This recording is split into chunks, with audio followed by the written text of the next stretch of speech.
नूह के पुत्र शेम, हाम और येपेत थे।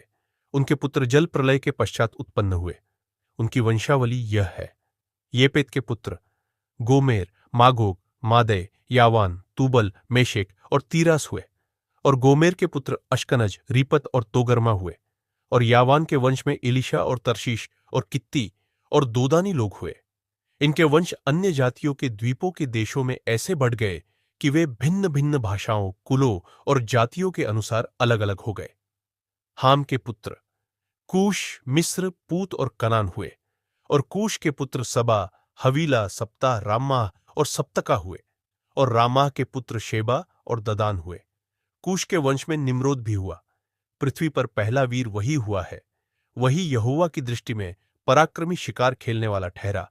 इससे यह कहावत चली है, निम्रोद के समान यहोवा की दृष्टि में पराक्रमी शिकार खेलने वाला। उसके राज्य का आरंभ शिनार देश में बाबेल, एरेक, अक्कद और कलने से हुआ। उस देश से वह निकलकर अश्शूर को गया और नीनवे, रहोबोतीर और कालह को, और नीनवे और कालह के बीच जो रिसेन है उसे भी बसाया। बड़ा नगर यही है।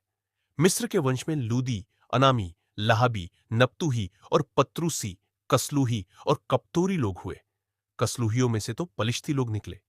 कनान के वंश में उसका ज्येष्ठ पुत्र सीदोन। तब हित्त, यबूसी, एमोरी, गिरगाशी, हिब्बी, अर्की, सीनी, अरवदी, समारी और हमाती लोग भी हुए। फिर कनानियों के कुल भी फैल गए। और कनानियों की सीमा सीदोन से लेकर गरार के मार्ग से होकर गाजा तक, और फिर सदोम और गमोरा और अदमा और सबोइम के मार्ग से होकर लाशा तक हुआ।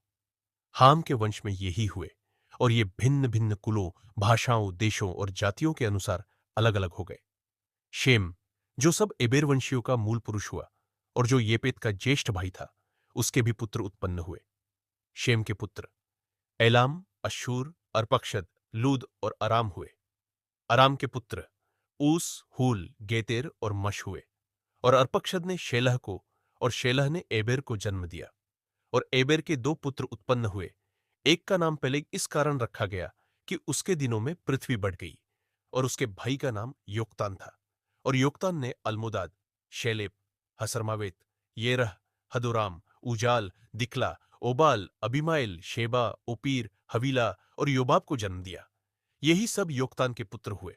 इनके रहने का स्थान मेशा से लेकर सपारा, जो पूर्व में एक पहाड़ है, उसके मार्ग तक हुआ। शेम के पुत्र यही हुए।